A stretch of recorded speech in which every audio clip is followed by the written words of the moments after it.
Welcome to Hockey Night in New York, where Islanders hockey always reigns supreme.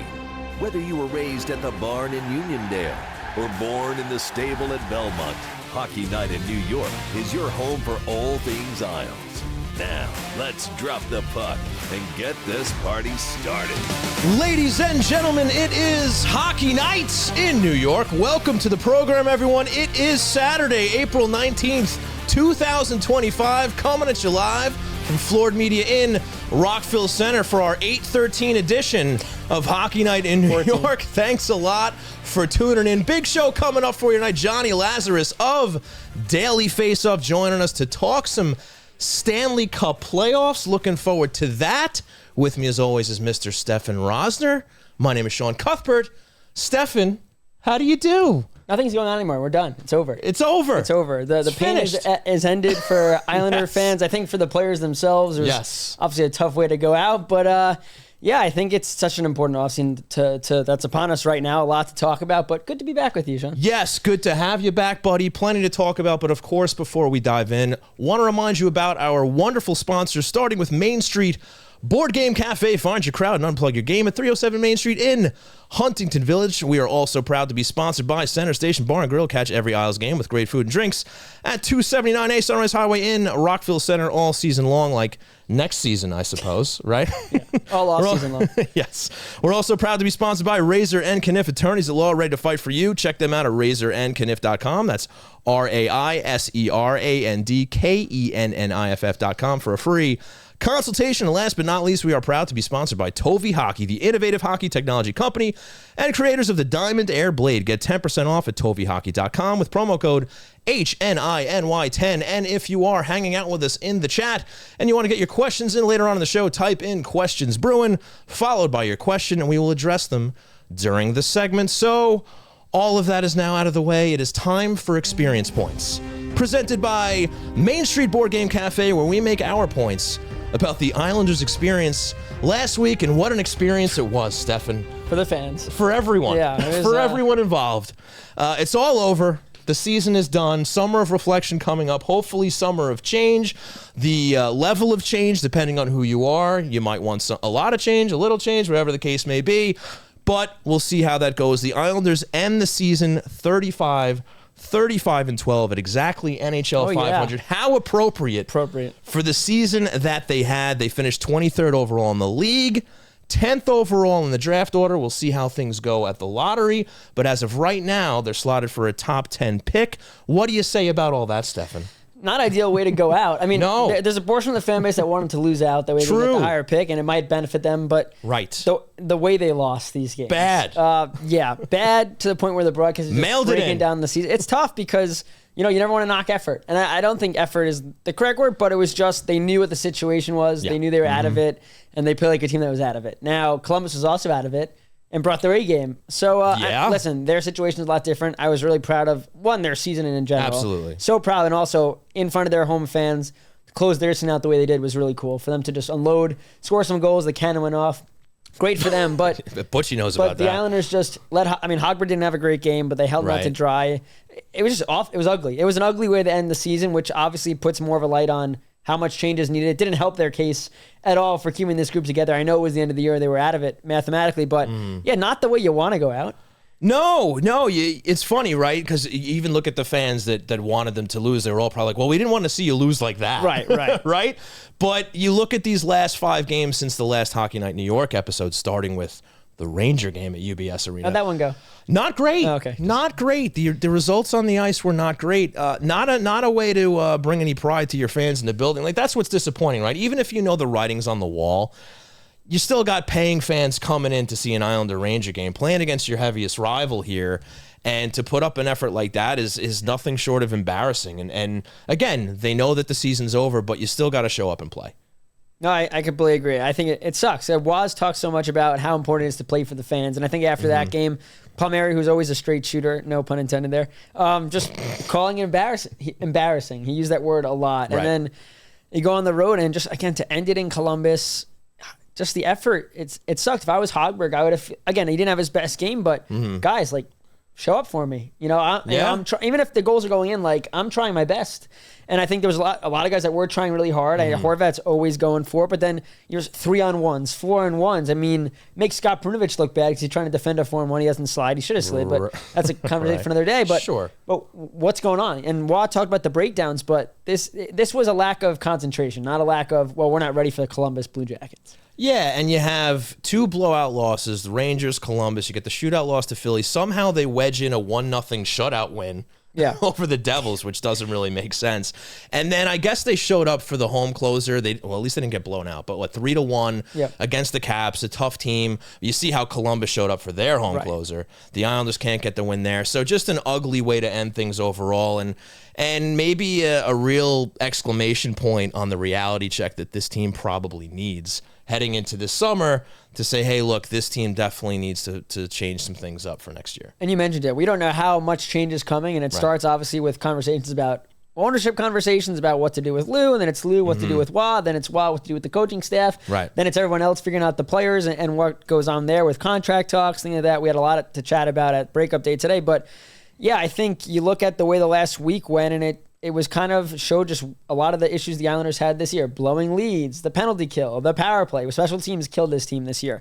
The injuries they had. But again, effort always needs to be there, especially when you don't have the talent that maybe some of the other teams have. And that's what we always said is, well, they work their tails off. When they lose games, it's not because of effort. It's just because of talent. Right. But this last week or so, that kind of went against our argument completely. Finally saw them.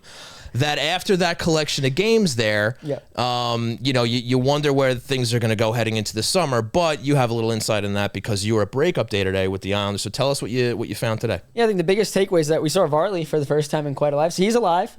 There's a heartbeat. Still around. That's great to know. To be honest, I kind of thought he was going to announce that he didn't know what his future was going to happen, if he was going to retire. Yeah. He's going to be ready to go for training camp. He had surgery on his knee in December. And it took him a little longer, obviously. He tried to work his way back, just ultimately couldn't. So he went this route. Rehab's been going well. He's going to get on the ice in June, and he hopes to be ready for camp. Matthew Barzal, who we hadn't talked to since his knee exploded or whatever happened, he'll be ready to go. He'll have a normal summer. He said, if anything, this has helped him push himself more to be back and ready to go. What else do we have today? Oh, Romanov, which we'll get to in a sec, but he had torn cartilage that he was playing through between his ribs. Yeah. Not ideal. No. Ryan Pulock had an upper body injury that he kind of played with. They injured in the first half, said it kind of derailed his season a bit, and I know his play took a step back in the second half. Contract-wise, that's the other big thing. DeAngelo wants to be back with the Islanders. That's his top choice. Okay. Mike Riley would love to be back, thinks he's a fit here, but didn't love the lack of playing time late in the year. He kind of was a little disappointed Appreciate with that. his honesty. Sit Mayfield said, as of now, he has years left on his deal. He's focused on that. Dobson, who could sign a bridge deal, a long-term deal, says he doesn't really care. His agent will sit down with the Islanders, and they'll go from there and find the best route. Romanov said he wants to be an Islander for a very long time, so you have to expect that they'll find a way to work out a bridge deal. And Kyle Palmieri will be the last one here, is that doesn't like a contract's done yet. And we heard during the deadline that it was really close. Right. The way Palmieri talked was all present tense or future, that they'll figure it out, things like that. So I don't think it's a guarantee that he's back. Now, obviously, with how the season ended and things like that, you could decide, well, does it make sense for the Islanders to bring him back? Fatching wants to be back, but that's a depth thing there. We didn't talk to Boqvist or Perunovich today or Gatcomb. I know Gatcomb's interested in coming back. Okay. Fashings definitely wants to be back. So, yeah, a lot of contracts for the Islanders to deal with. The injury to side, no one wanted to use excuses for injuries this year and what happened this season because of all these big-time injuries. But, listen, Romanov playing with what he played with, you could tell. He didn't look 100% a lot the year. Pulock took a step back, didn't look 100%. We know how important Varley was kind of to the overall game plan for goaltending this year. He goes down, Hogberg goes down, Sorokin's forced to play too many games, impacts his play stats-wise and just his inability to really carry the workload at that high level, and that hurt the Islanders the entire year. But yeah, a lot for the Islanders to focus on, what went wrong this year, look at the injuries, and then look at how do we make our team better? Because all these guys want to be back. That's great. But at the same time, we know what this team is like with all these guys here. So I think hard decisions have to happen. Maybe you sign some of these guys back and move other guys. But I think out of all of them, Tony DeAngelo probably deserves a contract with the Islanders and what he did. It's either him or Mike Riley, I think, in my opinion. I think Boqvist will be back. He's an RFA, and I think Wad did like him, and that's if Wad's back. But the biggest thing that the Islanders have to focus on is Noah Dobson's deal. Figure that out first, and then that trickles down to how much money you have left to sign these guys, because his is interesting. You go bridge deal, which his agent would probably love. That way he can max out at 10, 11 million on his next deal. If he gets his numbers or up. if the Islanders trust him that long-term he's a fit and they think, if Dobson's camp thinks the same way, you lock him up at 6, 7, 8 years. But he's the number one priority in locking him up right now and figuring out the deal. Because if two sides come together and they can't come to a deal, then you move them and you figure that out. But they definitely have to have those conversations soon. Yeah, no question. And I saw that you noted that Waugh and Lamoriello were not made available. Was that strange? Is that something that should have happened? I don't remember if we spoke to them last year. Now they're doing their exit interviews, so it's understandable why they didn't talk. I would assume Lou is going to talk at some point. Right. I think they have their exit interviews or meetings until next week or some sort. So I wouldn't be shocked in a couple of weeks we get a text like, hey, Lou and Waugh are talking. But yeah, it brings intrigue to all of this. Obviously, if it was guaranteed, I think that either one were coming back, they might have talked. But I'm not looking too much into them not talking today. The question is, how long does it take to talk and what comes first? And you had mentioned before the show that Cizikas talked pretty candidly about the season. Yeah, I mean, he said anytime you're not in the playoffs and you're watching them, it's embarrassing. And he talked about how they have to get confidence back in their identity and figure things out. And the blown leads was not their identity at all. And there's a lot of people have to look in the mirror at their season. And Cizikas is one of those guys that did turn his season around, I think, in the second half. Moving back to center played a huge part in that. But there's a lot of guys. Pajot has always been really hard on himself. He was hard on himself. Horvat was really hard on himself. Lee liked his numbers, but even said there were games and plays and touches that he had that he would want back. So, yeah, it's a huge look in the mirror moment. But at the same time, this team's had to do that every year, and the mirror has been the same mirror. So is it time to buy a new one? It might be because, no, seriously, I mean, I'm not saying that the players are saying the wrong thing after the season, but we've heard this. Of course. And at this point, I think it's up from upper management's perspective to make the changes because these players can work their butts off in the offseason, but if they come back and the group's more or less the same, then the results are going to be more or less the same. Also, Anthony Duclair did not talk. He wasn't made available today. Right. I don't know if he was there or not. I think every player has to go there for physicals and stuff, but he did not speak. He took a leave of absence with 8 games to go. We don't know what his future holds with him on the Islanders. I know he has a full no trade, but if they don't think it's a right fit, I could see mutually parting ways. I can't see a buyout or a bury in the minors, but they got to figure that out as well because if he's going to be, he's signed and they need him to be at the top of his game if he's able to come back. So really interesting things happening on the island. Yeah, and it's funny because going into every summer, at least the last few, right, I feel like there's always, it's going to be a really interesting summer. We're going to see what happens. But I feel like this one is different. Well, I think it stems from what Lou said at the deadline. Because that was the first time he said changes are coming. And now, listen, you got to, actions speak louder than words. But that was the first time during his tenure where he pretty much said that this group's not good enough. So you would have to expect, and also if he is back and that's part of a convo with ownership, whatever it is, that's a guarantee that there will be changes. Now, trading a depth defenseman, is that enough? Obviously not. But I think for the Islanders, he put it on the players essentially that they weren't good enough and I have to make changes now. And we just have to see the guys that are brought back have to be better. It's one player bringing into the organization, whether it's a Marner or an Ehlers or anyone, is not fixing the group. Look at Duclair. I know he wasn't healthy, but take Duclair away from this team, the team still struggled in every area as they struggled in last year. Right. And there's going to be plenty more talk about what's coming up this summer, tonight and next week, shall we? So we got plenty to cover there. But before we break for Johnny, just to touch on that quote from Pulock real quick, the revelation that he was dealing with an injury from the first half of the season.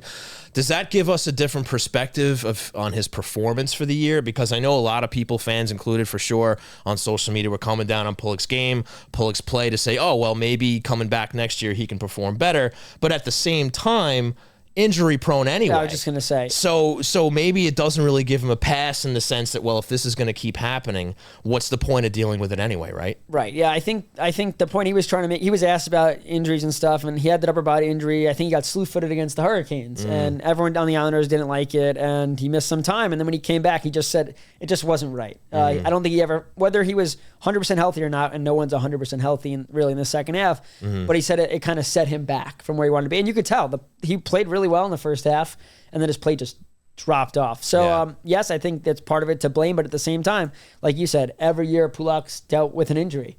And that's the thing, too. Pulock and Pulock. I mean, Pulock and Dobson's numbers were so good when those two were together this year, but another guy in Pulock where it sucks for him because it's something he really can't control with the head injuries and things like that, but it seems like every year their best defense pairing in Pulock and Pulock is just not available. Right. It doesn't really matter if you can be good in theory if you can't actually be good on the ice. Right. You have to be healthy, right? So I think for Romanov too, his injury came early in the season, and I think he did not have a great second half.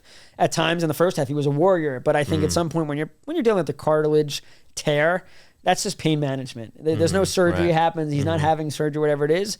And I think it warned him. We saw it a couple years ago when he hurt his shoulder and played in the playoffs. He was not the same player. So that's another player they got to focus on if they're going for a long-term deal, because the role he plays and the style he plays, it is going to lead to injuries. And if he can't overcome those injuries, it's hard to go long-term.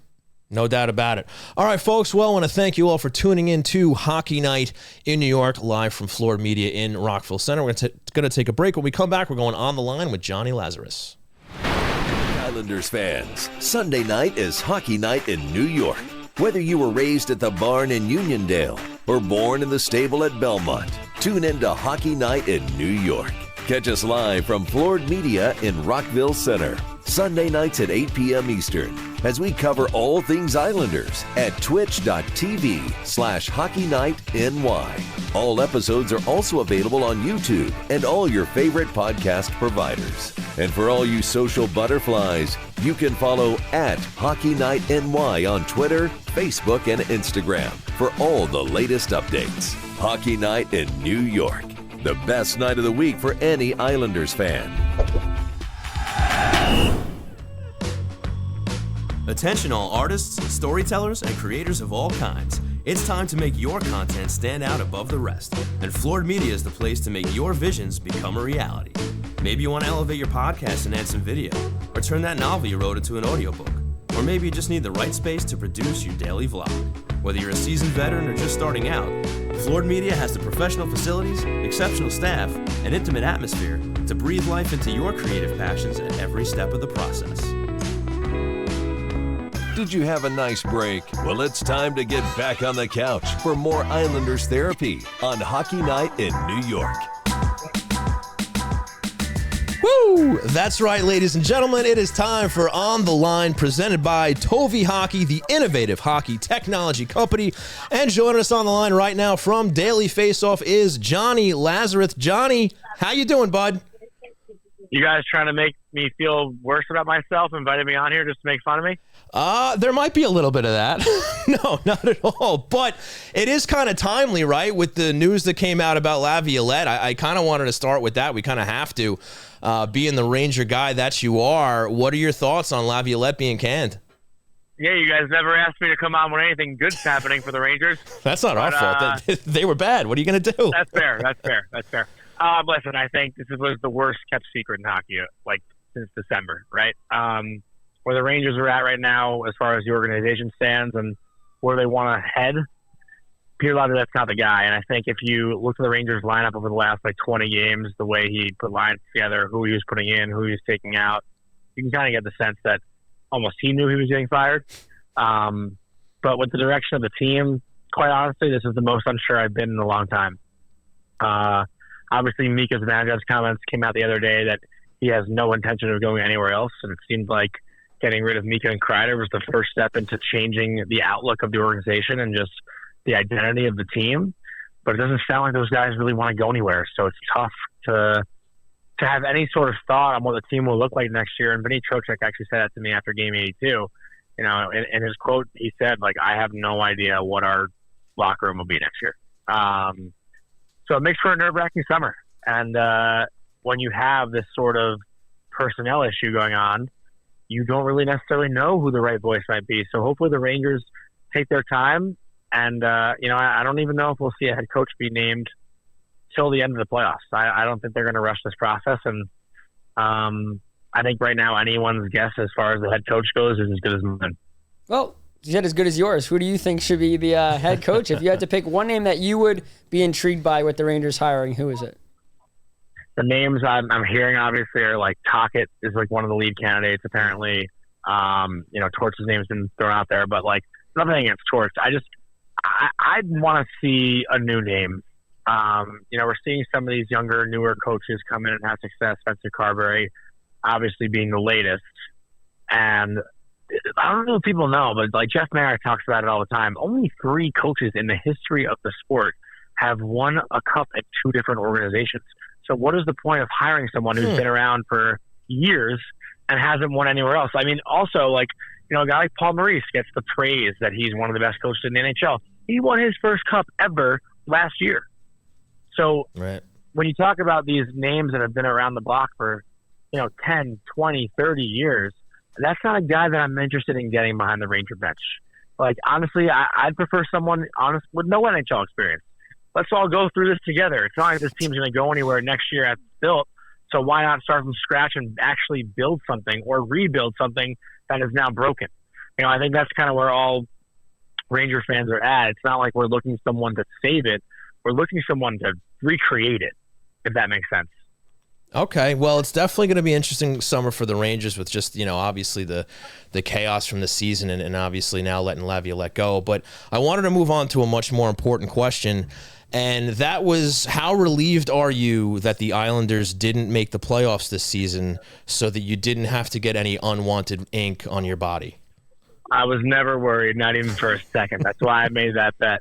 I actually I spoke to Tony D'Angelo after the Islanders morning skate, I guess, like what might have been 6 weeks ago now, Steph, when you were there at the Garden? 6 weeks? I told him about the bet. He was like, we're going to bet. And I was like, okay, Tony. And then he walked away. So it was fun. Listen, part of me is like, at least if the Rangers don't make it, the Islanders don't make it too. Like, that Ranger fan in me is pumped about it. But I'd much prefer, a year like last year where the Islanders are in, the Rangers are in, like hockey on Long Island and New York is alive.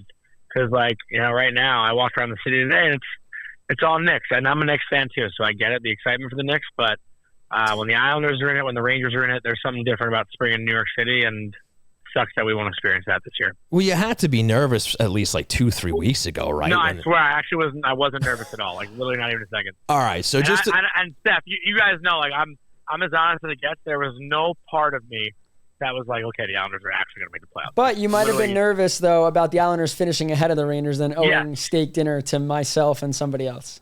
Yeah, the Looters dinner I was more worried about than the tattoo, because the Looters thing was definitely possible. Well, let me ask. I had faith in Montreal and Columbus to figure out a way to beat out the Islanders. To close the book on the tattoo, if they had have made the playoffs, would you have done it? And if you would have done it, what would you have gotten? My brother-in-law suggested the Fisherman logo, so I probably would have done that on the lower back. And I'll be honest. Was there a size? I know they had those limitation. No size, but they have those. I don't know what they're called, but they have those tattoos now. You can remove them after 6 months. Right? So you would have cheated. Oh, okay. That's not cheating. I still would have done it. It would have been on my body. Anyway, lads, thanks for being honest. We should move on to the playoffs now. Absolutely. Looking at the playoffs. I don't think that's cheating. No, it's not. We'll give you a pass. But looking at the playoffs, and I was showing us some questions about some players you're keeping an eye on. But if you had to pick one team that you think could, against all odds, make it to the Cup final, not a favorite that you have, just one of those teams that you think could go on one of those magical runs, which team would you pick? Is it magical to call Carolina that pick? No, I think that's a fair one because they haven't gotten over the hump yet. Yeah. I don't know if that's magical though, right? Well, you're not creative, magical, so just kind of think wild card. Yeah. Well, I mean, I only I would when I hear magical, I think Ottawa or Montreal would be magical. But all right, wild card. I changed. Minnesota happening or St. Louis happening either. All right, wild card, Laz. Well, those are I just named the wild card teams. Oh, I think you meant a wild card in the playoffs, like a wild team. Just give me your team that you think that's going to overcome this thing and win the Cup. I don't think anyone will. So I think it's going to be Colorado again. I think it's Colorado and Tampa, teams that have been here in the past few years. Vegas in the conference final. I have Washington over Tampa, or Tampa over Washington, excuse me, in my conference final. I don't have anyone new getting there. I think those four teams, to me, have been the best four all year outside of Winnipeg. But Winnipeg, I think, is actually going to get upset by St. Louis. Wow. Okay, fair enough. So, looking at the first round matchups, which is the most intriguing to you? Which do you think is the one that's going to be the most entertaining? The one you're looking forward to most? Yeah, I mean, I think literally anyone who watches hockey or pays close attention to hockey, even if you're in the U.S., that Toronto-Ottawa series is going to be unbelievable. Not only just the matchup in itself, a rivalry renewed, Brady Tkachuk in the playoffs for the first time.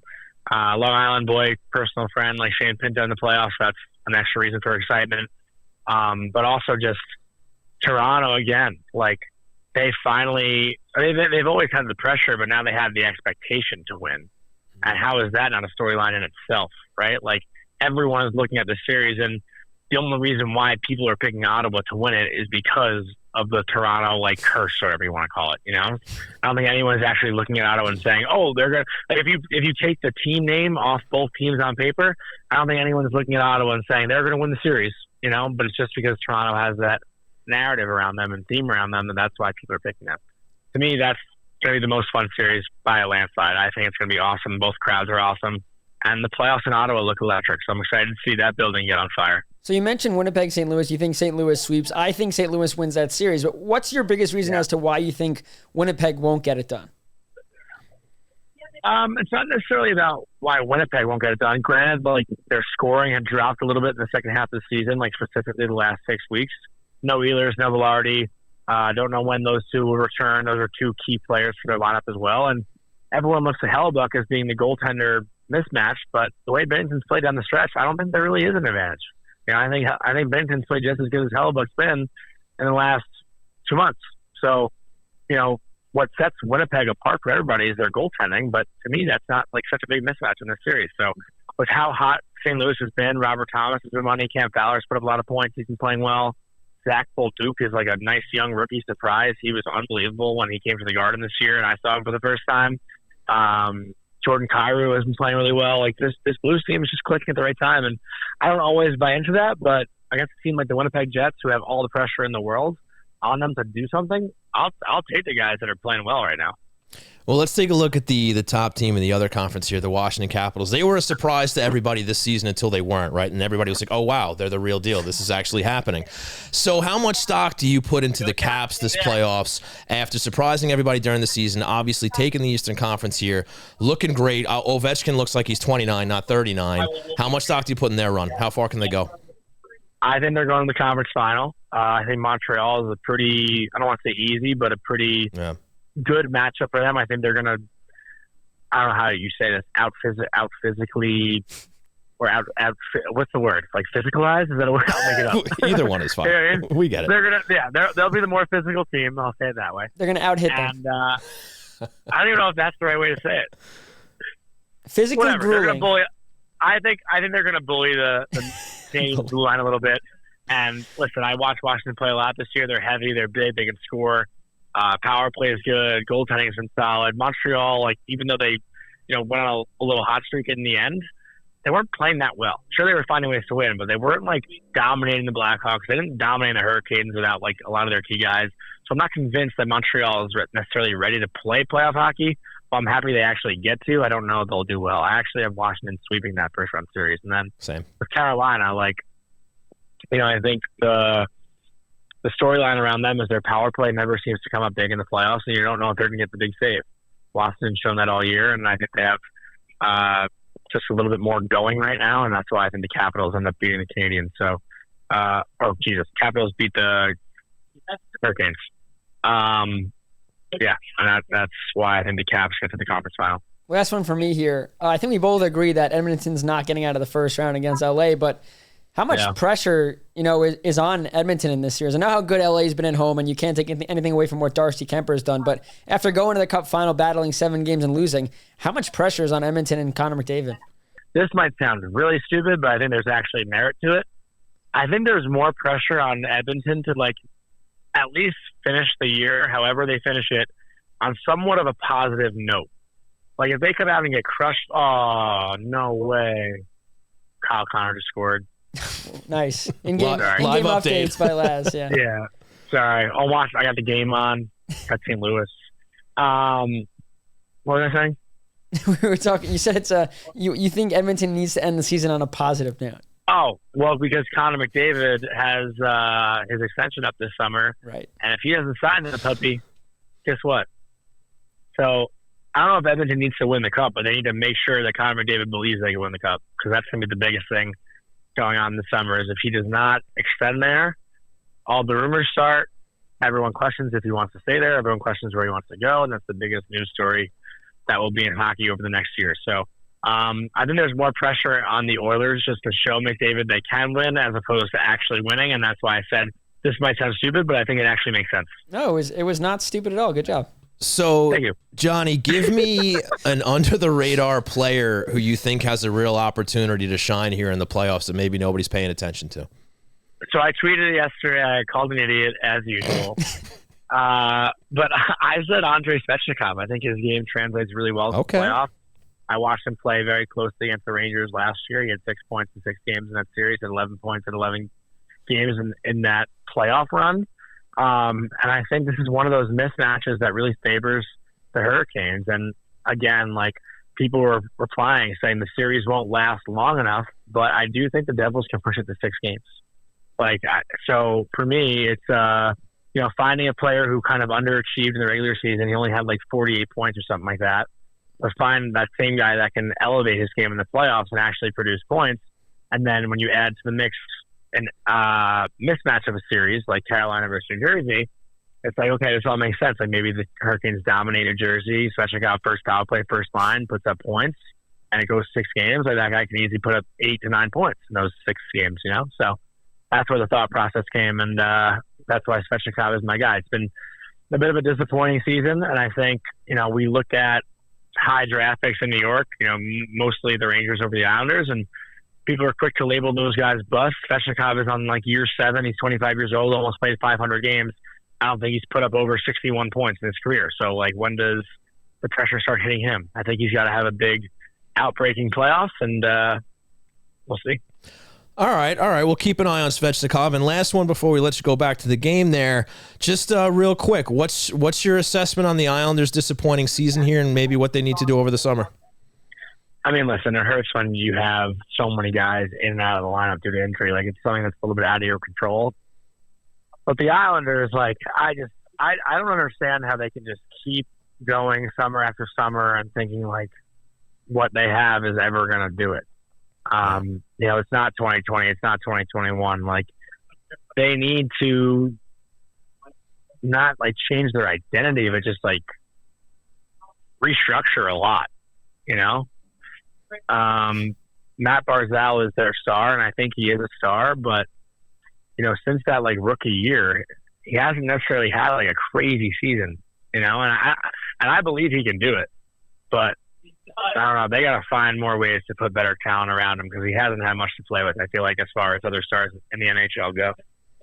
Well, I think a lot of Islander fans share that sentiment, Johnny. Want to thank you so much for just stepping away for the playoffs over there, man. Really appreciate it. We'll let you go back, enjoy the games, and hope to talk to you soon, man. Thank you, guys. Thanks, Steph. See you, buddy. You got it. Take care, man. Bye. All right, that was Jonny Lazarus of Daily Faceoff, of NHL Network, of the Morning Cup of Hockey. Guy does it all. Stefen, why don't you tell us a little bit more about Tovi Hockey? Let me do that. Tovi Hockey, the innovative hockey technology company, is the creator of the 100% solid carbon fiber Diamond Air blade, the only other NHL-approved blade technology. With superior feel and increased swing speed due to its perforated design, unparalleled control thanks to the micro-grip blade texture, greater durability courtesy to its patented aerodynamic cross-beam construction, unparalleled shooting accuracy thanks to its large sweet spot, Tovi Hockey is changing the game by making the next-gen stick of tomorrow available today. Go to tovihockey.com to check out their great selection of sticks, gear, and apparel, and use promo code HNINY10 for 10% off your order. Tovi Hockey, stronger, faster, superior. Stronger, faster, and superior. Stefen, was there anybody stronger, faster, or superior this past week from the Islanders? Because we still got to dole out experience points, buddy. We do. I want to give you credit. I want to give you experience points. Me? The whole entire year, the ad reads that you do read, the non-stumbling at all. Credit to you. I give you 1,000 experience points. Let's be honest, Stefen. You would think by now I would have committed them to memory, but I'm still like, all right, Main Street. There's a lot of words in there. I mean, spelling out a law firm is hard. Like, everything you do, Thankfully, I did go to kindergarten and I learned how to read. That's good. That's good. That definitely helped with the process, but that's a great segue because I still got to tell you guys about Main Street Board Game Café in Huntington Village on Long Island's North Shore. Games for sale and for open play. Food and drink, beer and wine, fun and friends. Bring the magic of phones down. Eyes up tabletop board games to your family. Our staff will help you find the right game from old favorites to the hottest new releases. We have everything from strategic to easy party games. Get off your screens for a night your family will remember. Looking for meetups to join? Our Magic the Gathering, Dungeons & Dragons, Lorcana, and organized play communities are welcoming for all. We also do parties and corporate events located at 307 Main Street in Huntington Village. Go to mainstboardgamecafe.com for more information. Main Street Board Game Cafe. Find your crowd. Unplug your game. And for my experience points. That's for my point right there. I did my best. Yeah, Thank I know you so you were much. sweating a little bit after I gave you the comment. There was a lot of pressure after that. It's true. So my experience points, it's got to be minus 1,462 to the Islanders for what we discussed before, closing out the season on some very poor notes, just not giving fans really much to watch in those last couple of games. Yes, maybe half the fans weren't tuning in because they had nothing to play for, but you got to give them better than that, especially at home against the Rangers, man. That's embarrassing no matter whether you're in it or not. You got to give your fans a good reason to watch there. And I got +5 to Pierre Engvall. Him and his wife welcomed a baby today. Hey, congratulations. Yep. Very nice. All right, so some positive points. There you go. That's great. Counteract your negative $1 million. Yes, absolutely. All right, folks. Well, I want to thank you once again for tuning in to Hockey Night in New York. We're going to take another break. When we come back, it's time for What's on Tap. Islanders fans, Sunday night is Hockey Night in New York. Whether you were raised at the barn in Uniondale or born in the stable at Belmont, tune in to Hockey Night in New York. Catch us live from Floored Media in Rockville Center, Sunday nights at 8 p.m. Eastern, as we cover all things Islanders at twitch.tv/HockeyNightNY. All episodes are also available on YouTube and all your favorite podcast providers. And for all you social butterflies, you can follow at HockeyNightNY on Twitter, Facebook, and Instagram for all the latest updates. Hockey Night in New York, the best night of the week for any Islanders fan. Thanks for giving some time to our sponsors. Ready to talk more Isles? The train rolls on right here on Hockey Night in New York. That's right, ladies and gentlemen. The train rolls on, barely on its tracks, but it is rolling. That's right. What's on Tap, presented by Center Station Bar and Grill. What is on tap, Stefen? The Stanley Cup Playoffs. That's what's on tap. Let's start there. Yeah, important time, right? I mean, golf, vacation time, golf. Yeah. If you don't play golf, tennis, pickleball action. No, sure. Stanley Cup Playoffs obviously are the most exciting time of the year. All the Islanders wish they could be a part of it. I think no athlete likes to watch from the couch. There's probably some that won't even watch, right? Just because of the pain and agony they have with that. But yeah, I mean, we talking to Laz about it, but I have Tampa beating Vegas in the Cup final. Okay. Not sure who you have, but it's an exciting time because we can make our brackets and do all those things, but there's always that one team that ruins that bracket. Sure. But I think there's a lot of pressure on a lot of teams to get it done. Capitals with Ovechkin and how many years they have left to win another cup. Sure. Edmonton because they want to try to keep Connor McDavid. Winnipeg, who Hellebuck has to have a huge playoff because he has yet to have that. Right. Toronto getting over the hump. Tampa, Florida series. Is Florida one of those teams where like the couple of years back to back, the grinding of series, is that going to be too much? And Tampa going to have an easy out with there. The Devils, another team that took tremendous strides in the offseason last year to get this team better. But are they a team that's good enough to win? Can the Hurricanes finally win? So there are so many different storylines. And, of course, playoff hockey is the most exciting thing on the planet. So I'll be tuning into every game I possibly can. Same here. I also have Tampa going to the finals, but I have them losing to the Dallas Stars. I am stubborn on Dallas. I had them last year, too, and I'm doubling down on them. Obviously, that first round series is going to be amazing and crazy. I mean, it's going to top one of two great teams in their tracks right from the get-go. In fact, we have a couple of series like that. You mentioned Florida, Tampa, the LA, Edmonton, another couple of great teams there. That's going to be tough. I mean, we very well could see the two Stanley Cup finalists out in the first round. We both agree on Tampa taking out Florida, and I think you used some good reasoning there. Maybe a little bit of the Stanley Cup hangover. Tampa made some good moves at the deadline. They look strong. Bjorkstrand, though, he's out for the whole entire first round of the series, and I know for your Dallas Stars there, Robertson's out. I don't know how many games he's going to miss.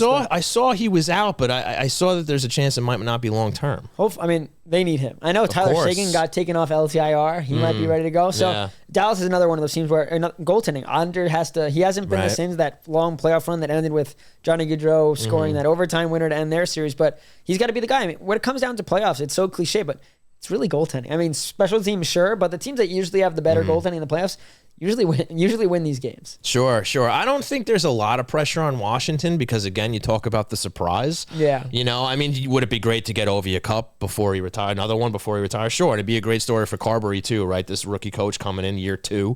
I just think last year getting swept to then if you get eliminated in the first round, that might be more issues than they think. Because this team also, they got out such a hot start. But then speaking with Carberry when he was at the Islanders and stuff, and they really weren't the same team after the first half. Not that they've been 500, but they haven't been as elite. That's fair. So I think if they go into the playoffs and get absolutely killed, that's you have to look at a lot more than just an playoff. And Toronto may want to fold the franchise if they lose to Ottawa. Yeah, wouldn't bother me that much. But at the same time, Laz saying nobody would pick Ottawa to win that series, and yeah, of course, on paper he's right. But I just feel like this does have kind of the recipe here for another disaster. upset for Mitigated Toronto. Disaster. The Battle of Ontario. You got Brady Tkachuk in there. Ullmark has a lot to do, yeah. I mean, I don't think this is going to be an easy series for Toronto either. Now, sure, there was some bias involved, but I did pick Ottawa to win that series because why not? I just look at that series and all the pressure is on Toronto. It's always every year. And I think a team like Ottawa, where a lot of these guys have never been in the playoffs, they're a younger team, they're fast, they have a ton of talent. Brady, I mean, everyone talks about the physicality and what Toronto added. No one can stop Brady Tkachuk. It doesn't matter what physicality you add. If he is able to establish himself early in the series, he's going to have a huge series. And if he has a huge series, I mean, everyone follows suit with him. He's a leader there for a reason. I don't look at Toronto and think, well, they got stronger physically. Like, I don't see that. And I don't trust their goaltending. And that's another thing too. If Ottawa can go into Toronto and steal game one, it changes the whole dynamic. That's how he's going to get burnt down. Right, because then it immediately puts Toronto on their heels, and everybody, the fans, the media, are gonna be like, here we go again, it's happening again. So I'm gonna have my eyes glued to the screen for the game one of that series for sure. And I just think there's a lot of good series overall. Johnny talked about LA and Edmonton a little bit. I think LA's finally gonna bust out in the Darcy first Kemper round. a huge apology. Oh, what's that? I've been pretty critical of him and just being a goalie that made that one save once in a Stanley Cup final. Yes, that's true. I didn't realize how good of he's a Vezina finalist or runner-up or whatever it is in top 3 in the league this year. Their home record is disgustingly good. Yes, with 7 losses, I think, on regulation. I think that's it. Yeah. So you got to beat them in their building.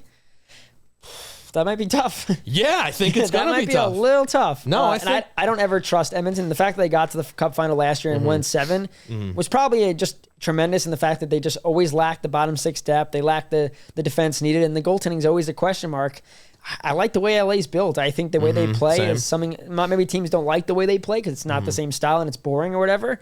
But man, is it effective? And against an Edmonton team where, yes, it's very hard to stop McDavid, but they're deep. LA's deep, and they have the goaltending. And I just will never trust Edmonton. They don't put the money towards the goaltenders, the high-level goaltenders that they need to get. And that comes back to bite you. And I don't know how healthy McDavid's going to be, and Draisaitl, they are a little banged up. But yeah, given what they went through last year, and they were so close, I think they're first on exit. Do you have a dark horse this year? Minnesota's my dark horse. Really? Because I don't think they're going to do anything. No one's talking about. I think Vegas is going to smoke them. No one's talking about them. Everyone's looking at this here and saying Vegas. Right, Minnesota's always. They used to face the Avalanche every time in the first round and get dogged. I just know the magic of Fleury's final year. He's not going to start. No one's giving them the time of day, so I could so see in their mind somehow. Find their way over. Because usually it's like, all right, we pay attention to Minnesota that they're first and exit, they're done. Yeah. They got Zeev Beam there now too. He's going to play in game 1. He's so dynamic in the back, and I'm not saying he's Quinn Hughes or Cale Makar, but he could be. And this could be his first. This is his first time in the NHL. No one has the scouting report on exactly what he's able to do out there. Can he find a way to take control? I mean, Vegas is also a couple. They have guys that get hurt all the time. Goaltending for them is a huge thing. Can Adin Hill do it again? So yeah, I think no one's talking about Minnesota, so that's why I'm picking them as maybe that dark horse. And I'm sorry, did you agree with Laz that St. Louis is going to beat Winnipeg? I have St. Louis beating Winnipeg. Do you really? Yeah, I do. Okay. Hellebuck, until he's one of those guys that he always has these unreal regular seasons. He won the Jennings Trophy back-to-back years, Vezina, whatever it is. He played well in the Four Nations. No, yes, correct. Okay. But in the playoffs, he folds. Well, Four Nations is pretty high stakes. Yeah, he played well. But in the playoffs, with Winnipeg, wearing the Winnipeg sweater, Fair. He's a different goalie, and they might be deeper now with the team that they have. But Nikolai Ehlers is injured. He's out. He was a point-per-game player essentially this year. So until Hellebuck, and I watched a couple of the goals that St. Louis scored tonight, very deep in his crease, 2 goals that he probably wants back. I don't trust the guy in the playoffs. So I think for him, it's huge for him to figure that out. But St. Louis, the momentum they had to close out this year, right. It kind of reminds me of when they won the Cup. They weren't in last place this year, but went from last to first. They had the coaching change, obviously, Bannister, and they brought in Montgomery. There's something magical about what's going on in St. Louis.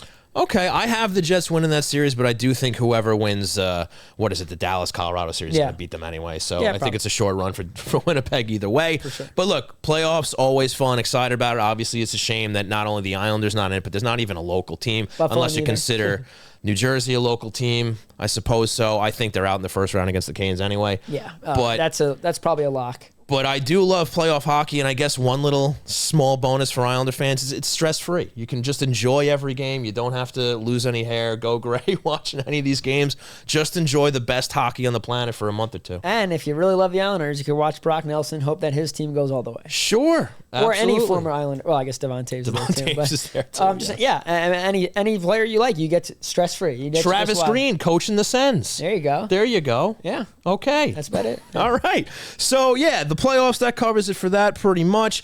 Hockey Night in New York, one more show a week from tonight. Next Saturday, we're going to do more of a deep dive, just what went wrong for this season, how the Islanders, obviously disappointed everybody out there, and what they got to do this summer from top to bottom to really turn things around for next season. We're going to cover that more in depth next week. You already mentioned golf. Obviously, the draft coming up in June. You got July 1st. We'll obviously be around for any big news, but obviously we're going to keep our ears to the ground once the draft and free agency comes around. So that will do it for What's on Tap, presented by Center Station Bar and Grill. Catch great food and drinks, live events, all your summer sports at 279A Sunrise Highway in Rockville Center. And now we move on to the hero of the week. Ready at the trigger there, Ed. Love it. I'm quick. I'm quick. Sure. All right. Yes, you are. So hero quick, of the but week. I'm quicker. We spent about 10 minutes trashing the week that the Islanders had, but yet here we are with some heroes. What do you got, Stefen? Yeah, I'm going with maybe not the hero of the year, but just the hero of the week. We had the player exit interviews today, and I'm picking Alexander Romanov. Usually on breakup day, we find out about all these guys that have injuries. Yeah, now, right. we knew that Romanov had an injury. First, we thought it was shoulder, maybe back. Never tore cartilage in between my rib cage before, but for a player that throws his body around and weight around, the fact that I know he didn't have the best second half in analytics, whatever it is, or just watching him, he wasn't the same guy. Yeah. But with all the guys that were injured on the back end, for him to try to power through, then he did. I mean, he played. Yeah. He didn't sit out. Maybe he missed a game or two. He missed the last couple games because of illness. But man, I got to give him all the credit in the world, because we talk about warrior mentality, and some players can fight through injury, some players can't, and something like that, that's not something that really, I don't think it could get worse. That's why he was playing. But to play through that all year, starting with the injury against the Sabres, where he gets hit from behind. I don't know how the injury exactly happened, but he's my hero of the week just because we found out today that he had the cartilage injury, and for the kind of warrior, the guy that is, he plays with that Islanders identity that they're trying to revamp and get back with that physicality. I can't imagine what it was like to play through that pain, and he found a way. Absolutely. Great pick, and also just a big warrior all season long, and a big breakout year for him. And we'll do heroes of the season next week when we kind of close up shop. But I think he's just a great pick for that reason. You get that revelation, and he's a guy who would probably play through a lost limb if he could. Yeah. He's the kind of player that he is. I'm going to pivot a little more humorously, and I'm going to go Semyon Varlamov, because we haven't heard from him in so long, right? Like you mentioned before, the guy's still alive. That's great news. I felt his heartbeat. No goals against this past week, no losses. Wow. Clean sheet for Varlamov last week and for the bulk of the season. And also, I guess good news that he said that he expects to be ready to go next season. I think we're all just wondering what version of Semyon Varlamov we're going to get. And I know we have a quote at the ready here from you talking to him today. It's something that has been bothering me for a long time, and then at some point I just had to make a decision how to move forward, and then how to play, because you when you play in this league, you gotta make sure you are ready 100%. You can't go on the ice and then play through pain. So we made a decision that I had to get on the procedure on my knee in December, and then since then, I've been doing the rehab and then everything I can, to get back on the ice. But unfortunately, just taking longer this time, and then this is just how it goes. Sometimes it takes a month to recover. Sometimes it takes much longer. So this is my case. And I think the more important thing from this is that it's something that's been bothering him for a while. We know the last couple of years he's had lower body injuries. Right. Do we know if they're a knee injury? No, but given what he said, you could assume that it was the knee. So a lot of people talking about how, well, if he's back next year, his health is going to be an issue. Talking to him, and that's the hope with every surgery, is that you kind of put it behind you with Sorokin. The back surgery that he had, hope is that he doesn't have to deal with the back. Right. And I think for how badly Hogberg played in the second half compared to his first half, the question was, is Hogberg trusted enough under contract for another year at league minimum? Is he trusted enough to be a number two? And if he's not trusted enough, with Varlamov completely out of the picture, this was before today, do the Islanders have to go and pay more money to a backup when they're paying their starter $8.25? So, if Varley's able to come back, and what his injury that he's been dealing with the last couple of years has been resolved with this procedure, and he's feeling really good. Now, he's not a starter, but we've talked a lot about Sorokin as well, and I've made this point, and I'll reiterate it, looking at his seasons, I don't think this is a guy that could play 50-plus games at the level that the Islanders need him to be. Now, it's different if you're spreading it out. We haven't been able to see him spread out in starts because Varley gets hurt. He plays a lot of games, and come the end of the season, there's no room to spread out because you have to win them. So can he play 60 games if he's not playing as much and it's more spread out where maybe Varley gets a couple of starts in a row, gives him a break? We don't know because we haven't been allowed to see that. But the biggest concern is that, without a 1B, I don't think it's a backup the Islanders need. They need a 1B with Sorokin, and I think Varlamov, if his knee's okay and he's ready to go, that's so huge for this team because the whole point coming off Sorokin's back surgery was we're going to balance it. At least in the first half, we're going to balance Sorokin and Varley. Maybe Sorokin starts 2, Varley starts 1. You go that balance, and then you see how much better probably Sorokin would have played in the second half. And if Sorokin wasn't playing well, Watt could have easily turned to Varley, give Sorokin maybe a week off just to reassess and get better. That way, in the stretch run when they had to win some games, Sorokin can play at that top level. I think back-to-back years before the Vezina caliber season where, again, he threw out his back, essentially, you just saw too much down the stretch where Sorokin wasn't at his best. And you could blame it on whatever you want to blame it on, but fatigue seemed to play a part. So I think Varley being able to come back saves the Islanders from spending more money on a serviceable backup. Maybe you go and get another backup for Bridgeport. That way Varley's not ready. More trust, because I think Hogberg did blow an opportunity here. I think first half, fantastic. We were out watching his first game at the bar, watching that Pittsburgh game. He was unreal. He does get hurt. We didn't get to talk to Hogberg today, but he does get hurt, and then he didn't seem like the same guy. And the question is, was the first half more of what he's expected to be and the injury maybe played a part, or was the second half just him without the adrenaline of being back in the NHL? And is that more what he is? Because if that's the case and that's what he's going to be, they can't trust him to do the backup next year. I think it was a blessing in disguise that we got to see him get these starts at the end of the game, just so you could see the warts. Right. So you could see potentially, excuse me, maybe he isn't that goalie we thought he was in the first half, because you do see that a lot where you kind of get this flash in the pan situation. Oh man, this guy looks great. But once he's exposed a little bit more, the warts show and you're like, okay, that's why this guy might not have been in the league for the last couple of years. And maybe that's why he's not cut out to be a starter and maybe even a backup.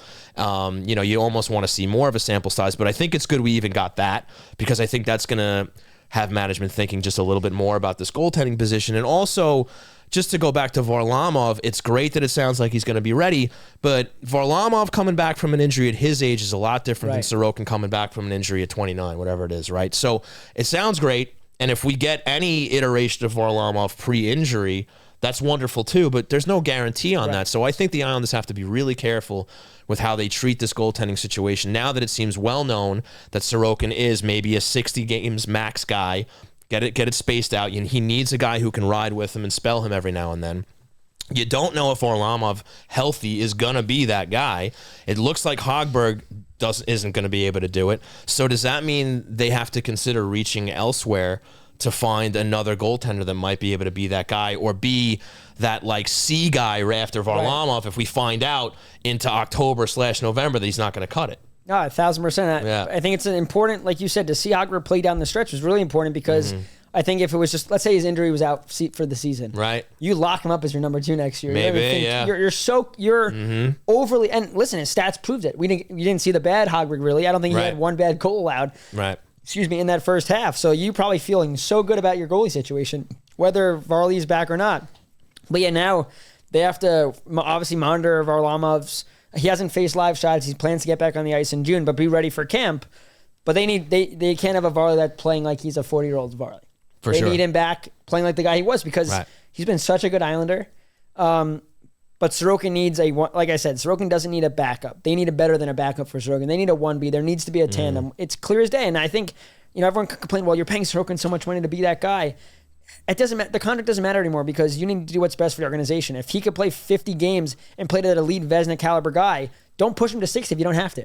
And the issue also is because this team isn't good enough to compensate for that. That's why they need that 1B guy. Because if they were a Colorado, if they were a Washington, if they were a team at the top of the standings where you throw your backup in against the San Jose's of the world and you almost accept the potential loss, right, by putting your backup in. Or you say, hey, we can beat these guys by scoring 5 goals and winning 5-4. The Islanders aren't that team. So until they field a team that can actually compensate for a less than stellar backup goalie, they're going to have to do a 1B here if unless, management surprises us all this summer and they go out and get some firepower, which remains to be seen. Yeah, like you said, they can overcome average goaltending. They've proven that. Correct. Absolutely. All right, so that's going to do it for Hero of the Week.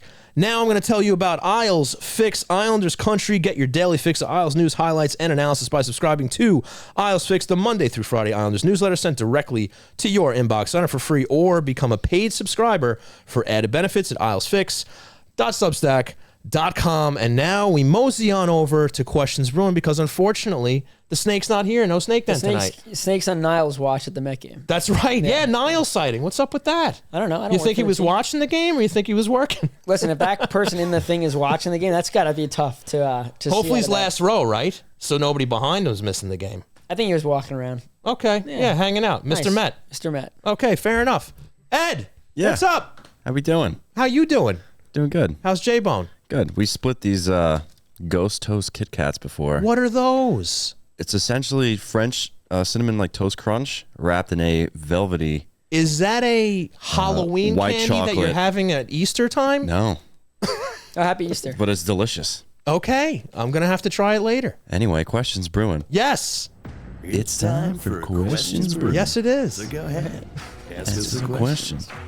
Alrighty. So how are we looking today, buddy? I think everyone's accepted it's over. They have no I hope choice. so. It's kind of. I mean, the sun is it's over. I know it's a bummer, but it is. We're looking towards the future. So we'll start off with Aisle 72. He says this team has never landed the big offseason UFA. Do you think this summer will be different? Okay, I'll go first. as you look at me with those glaring eyes. Those beautiful glaring eyes. Look, nobody said beautiful stuff. I know, I did. Okay, fair enough. So, I don't know. Because, but it's true because, look, different man. Listen, I will say this.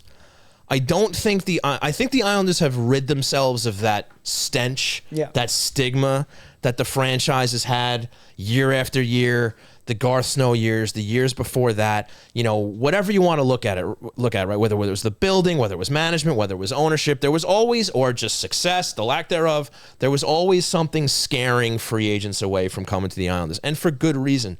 Don't blame them, to be honest with you. Absolutely.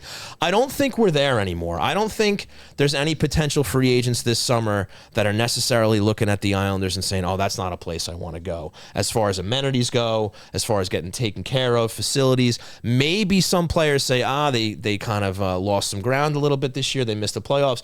That could be a reason. But outside of that, I don't think they look at what the Islanders bring to the table as a whole now and say, I'm staying the hell away from that place. I bet they're on a lot less no trade lists these days, that whole thing. So I would say they have as good a chance as they ever have this summer. Some success would be nice, but I do think they have a shot. Like, I think they have a much more legitimate shot of sitting down with a Mitch Marner, let's say, or an Ehlers, let's say, and having a chance at bringing them in. But again, they're competing against 30 other teams, not maybe 31 if the team that has their rights or had their rights is still trying to keep them, right? So it's hard for us to sit here and say, yeah, it's going to happen. Mitch Marner's going to the Islanders because of all the competition. I think they'll be in the conversation. I think it's very clear as day. The Islanders know they need the firepower. They've gone for it before. Apparently, they were close to Panarin in the past. Maybe. But I think they'll be part of the conversation. I think they'll have a shot, and it's really going to come down to where these players ultimately want to go. I think the Islanders' ownership are willing to go high with numbers. Obviously, you have the cap to worry about. There's extra room there. But so I know this isn't the answer that anybody might be looking for. I don't know if this is the year, but I think they have as good a chance as they've ever had compared to the past. Yeah, I think you'll hear the Islanders involved in certain players much more than you have in the past. Right. Also, Matt Martin has one more job to do.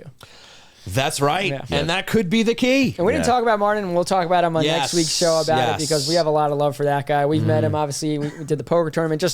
He's an incredible guy, but we'll talk more about that next week. But yeah, he's got one more job to do and get Mitch Marner at least in the building for a meeting. I was talking to Barzal today. We were all talking, and I asked him about just, Palmieri wants to stay, but, what about Long Island makes this a place that players should come to? And he pretty much went on gave me a CVS list receipt of just all the great things about Long Island. He goes, I'm biased, I'm here. Right. And I know Palms wants me back, but how could you not want to play here? So listen, hopefully there's a lot of guys on the Islanders that are doing their work too and getting guys to come here. Hopefully no one in the Islanders saying, stay away. I guess people don't want jobs any depth guys that are like, right. Or Scotty Mayfield. Yeah.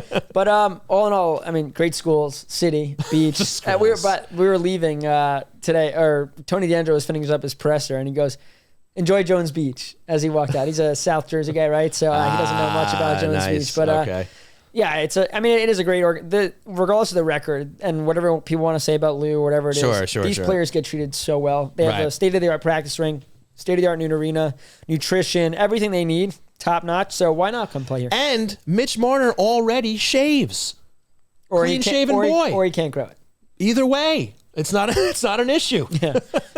Depends who's running everything. So that's a maybe. Yes. Maybe. Okay. Yes. A resounding maybe. So speaking of say what you will about Lou, do you think that Malkin and Ledecky will fire Lou, promote Watt to GM, and hire Laviolette? I'm not allowed. Oh, wait. Big. Wait. Yeah, you. Big development. Hold on. That was like a book with extra chapters. No, I don't. Do I think Lou is going to get fired? I have no idea what's going to happen with this team. No one does. All I can say is Lou didn't speak today, neither did Patrick Waugh. I've already got in trouble for saying Patrick Waugh could be a GM someday, so I'm going to stay away from that. Laviolette being the next coach, if Waugh's gone, I would say absolutely 0% chance of that happening. Okay. I don't think so. He's been here before. It didn't work. It worked for... Well, that's a whole other saga that we're not going to get into. I don't know if the Islanders want to go back down that road. Mm-hmm. Other coaches out there, I guess it depends, if Sullivan leaves if the Penguins, is he going to the Rangers? If Waugh goes, sign me up for Sullivan immediately. Well, I think the Rangers are going to be the team that wants him bad. I don't know who would take that Rangers job, to be completely honest, right now, with everything going on there. Yeah, fair point. I wouldn't touch that thing with a 10-foot pole. Fair point. But, yeah, I don't think any of the things you said. Could Lou be let go? Sure. I do think that if Lou's gone, I think there's a really strong chance Waugh's still here. I think the building blocks they've done with especially the roster, bringing in the speedy players, if they bring those kinds of guys back, Barzal loves the system. I don't know if they're going to move on from Waugh yet. I think he might get another year. I think that they will both be back next year. Not to say I think there's zero chance of ownership pivoting, because listen, the voice of the fans is getting louder. Yeah, and they're hearing it. I would assume so. Right. So it's really, and that's not to say, and look, that's not to say that ownership or anybody running a team should just do what the fans tell them to do. That's a bad idea. It's a bad yes, it's a bad idea. And not to say that we don't respect the opinions of all you guys out there. Sean's saying that I'm not. Yeah. He doesn't respect you at all. But it's not to say that we don't respect your opinions, because look, absolutely the chorus is getting louder. There's a lot of fans that want Lou to go, and there's good reason backing that sentiment up, for sure. I present myself as somebody who's a little bit more laid back by that, and I think Lou could actually potentially do a decent job with the summer, where the mission is actually to restructure the team. I absolutely think he was at fault for being too stubborn with this team. He certainly tripled, quadrupled down on this squad, and now the egg is on his face because of it. Injuries or not, it ran too long, and we got 2 great years, 3 good years out of this version with Trotz at the helm, right? And it's completely run its course, and this summer would be an absolute failure if Lou stays on and he doesn't make the necessary changes to make this team younger and faster and better next year. Then I jump on that bandwagon and say, Lou didn't do enough this summer. If he stays, I'm willing to give him the shot to do it.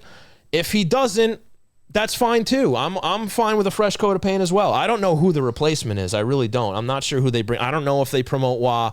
I don't know if there's somebody out there that we haven't really heard about that can step in. And I think it does create a very interesting dynamic with Wah, because you think he would stay either way. I don't know. I don't know if a new GM would keep him. It depends who the GM is. It could depend on the GM, depend on the contract status, and really if they think that Wah's body of work was worthy of keeping him, and maybe I feel like if you get rid of Lou, you maybe have to get rid of Wah too, just for a real clean refresh on this team to see something new next year. But we have a whole summer to see what happens there. We haven't heard any announcements of firings yet. Interestingly, we get the Rangers announcement already, so I don't know if that's indication that the Islanders are staying what they are, if they're taking more time to think about it. Anything's possible. Yeah, I think they're taking the time. They're gonna sit down with everybody. I mean, they were doing, once they spoke to us today, they were going and talking with coaches, staff, and we've talked about John McLean. I mean, the power play. You bring him back. I don't know. What are we doing here? Even if he, really nice guy, whether he's the one that's, has his full say on the power play, or other guys are giving notes and help, whatever it is. You look at the body of work for the power play, and it was just unacceptable. The kill. I'll tell you what. The kill did flip a switch in the second half and was a lot better. It was middle of the pack. It was amazing. Good enough for both of them to be 31st instead of 32nd overall. Right. But I think with Albaline being back this year and tweaking a lot of things, if the majority of this roster is going to be back, I don't think you want to see them tweak a penalty kill again.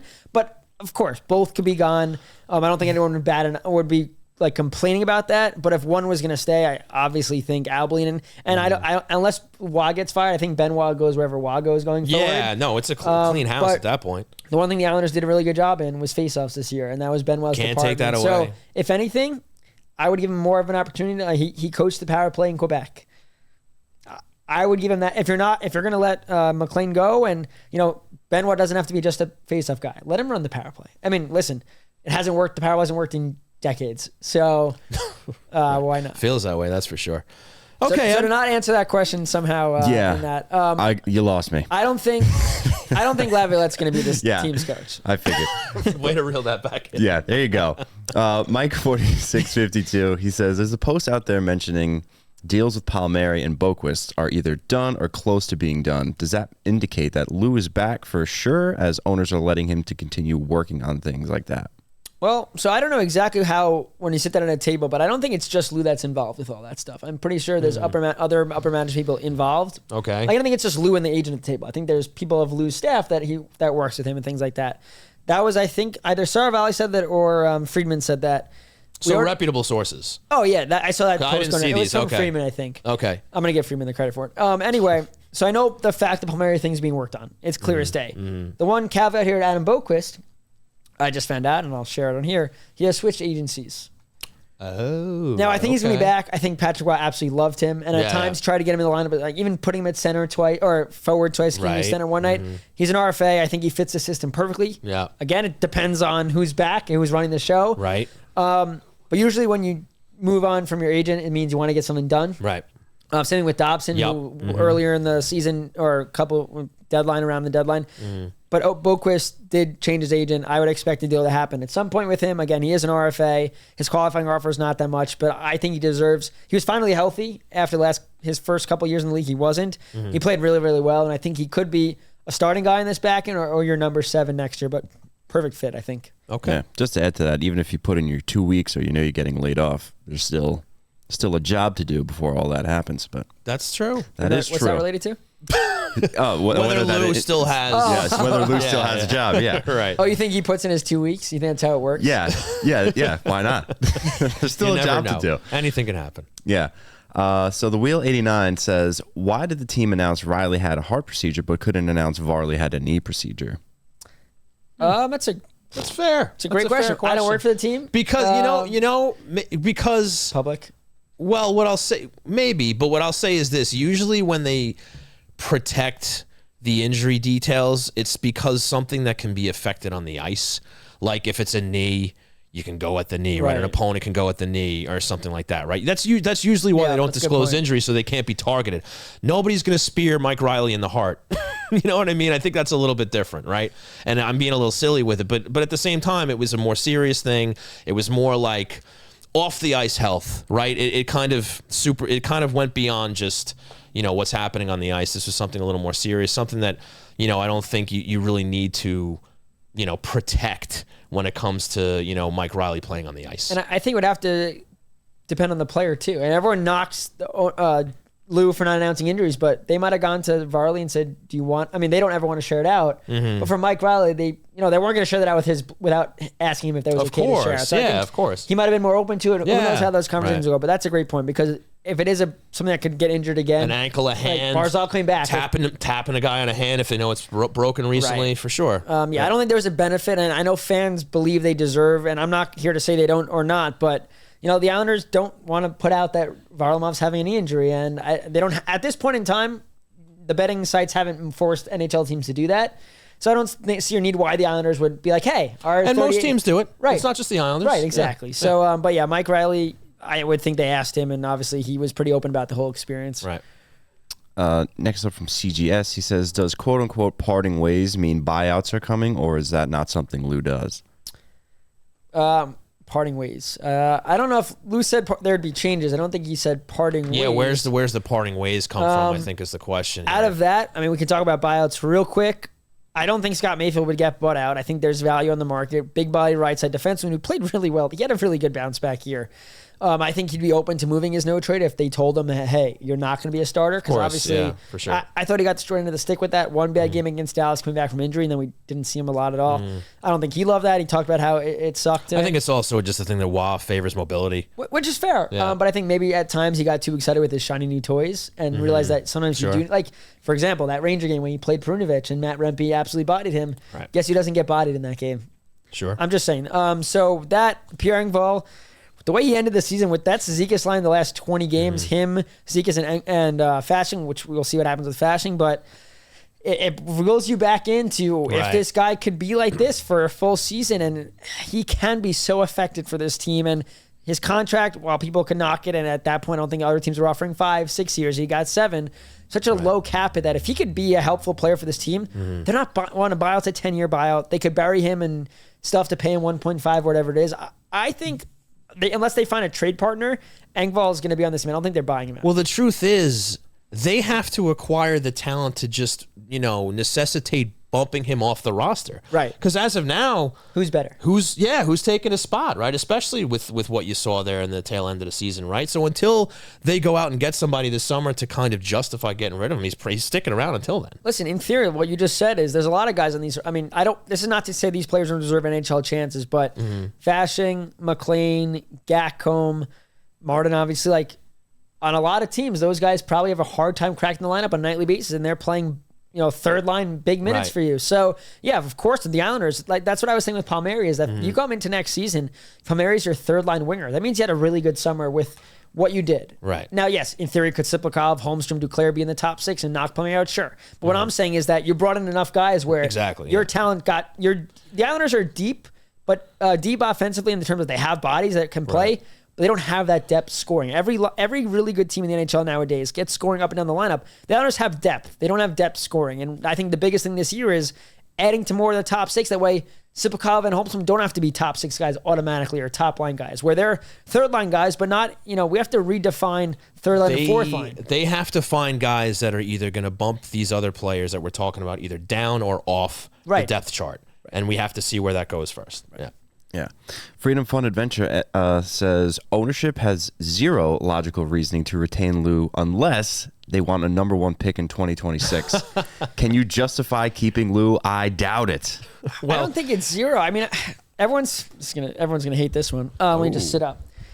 Oof. Has Lou had his faults? 1,000%. Does he deserve to get fired? We'll see.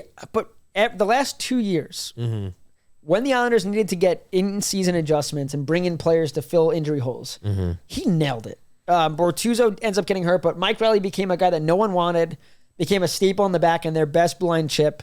Was a team that he built not good enough? No, but the in-season adjustment that Lou's made last year worked. This summer, he goes and gets Duclair. The belief is that, top 6 forward. He obviously gets hurt 5 games in the year. My take on it was that Duclair was a perfect fit. I'm not going to back down against that because I don't know what Duclair is. I know at time effort, it's very hard, like with Mayfield, judging him his first year of his deal where he was dealing with an injury, 41 games, an ankle injury. Right. Was Duclair's effort at times not good enough? 1,000%. And I'll stand by that obviously didn't think that was going to happen, and that's bad on me for believing in a guy that's 9 different teams where that was the case. That being said, I think Duclair still has an important role to play on this team, but I just look at Lou brought him in as your guy this summer, but also he brought Riley back at really cheap. He got a third string goalie. God forbid Varley went down or Sorga went down. It's not his. It's really hard to blame him when I'm not blaming the season on injuries because the failures go above the injuries. But with Lou and the team he built, this team should have been a playoff team. And I think with Barzal, and are they a second in the Metro, top in the Metro? No. And I'm not saying the playoffs should be just that's the bar we want to set here. But with Barzal healthy and I Duclair healthy, and if they don't get hurt of the whole back, I think this season goes a lot better if Varley's not hurt, all these guys aren't hurt. And then you see the in-season adjustments here. All the back blue liners go down. He gets D'Angelo out of the KHL, signs him cheap. He brings in Boqvist. Prunovich might have not worked out, but now you're looking at Boqvist might be an option for next year. D'Angelo is definitely an option. So we can knock the whole aspect of what Lou's done in the long-term deals and not wanting to move on from this core, but I think he's still sharp enough that in season when the team needs something, he every deadline too. He goes out and the top guy he gets. What I was. I'm not saying he deserves all the credit in the world and there's big mistakes, sure, but I do think the people that are so against Lou are just so against Lou blindly when they don't really look at. There's been a lot of things that he's done that have been really good. It's a what have you done for me lately business, and that's fair. And yeah, a couple of weeks ago, I hearkened back to when things were a little more sunshine and rainbows in Islander country, when they were in the mix, when they were competitive, and they were chasing cups, during those Trotz years. He nailed it at the trade deadline. He went out and got exactly what he needed. Not only got those guys, JG Pageau, Kyle Palmieri, Bo Horvat a little later. Not only that, he retained them. We talked about this, but the point is that in these different moments throughout the lifespan of this team's tenure under Lou Lamoriello, he's made targets and he's done pretty well with them. Now, what he's guilty of, like I said before, the team ran its this version of the team ran its course, and he was too stubborn with it. He held on to it too long, and obviously it blew up in his face. He seems to have acknowledged that at the deadline, a huge step, by saying that changes are going to come this summer. So if he does stick around, I don't think it's the worst thing in the world if he stays. I think I am personally willing to give him a chance to, with all of that in mind, go into this summer and attempt to make the changes that he seems to think they need to make, that hopefully is in line with what most of us think they need to do, right? So, and again, if he doesn't do that, if he fails, then that's it. I think it's time to move on. Right. But I do think there's a chance he can make the right moves this summer. I'm willing to give him a shot. Yeah, and I'm not sitting here saying that everything he's done precludes him from every bad thing he's ever done. I'm not saying that at all. But in terms of what he's able to do when he admits that he has to make changes and things like that at the deadline or whatever it is, he's done it. So I think Islander fans, if he's back, should trust that his word there that he's going to change, because that was the first time we ever heard that essentially he's given up on this group that he believed in so much. Right. Yeah. Next up, Jeremy Ford Hamlet wants to know, which series are you most excited to watch in the first round? Well, Johnny gave us Toronto, Ottawa. I mean, I mentioned it with you before. I think Dallas, Colorado is going to be amazing. I think all of them have their own. There's a lot of good ones. You're right. Different narratives. The Battle of Florida, I think, is really intriguing because you're seeing Brad Marchand in a Panther jersey. You're seeing Matthew Tkachuk, who's been rested since Four Nations, and they're an exciting.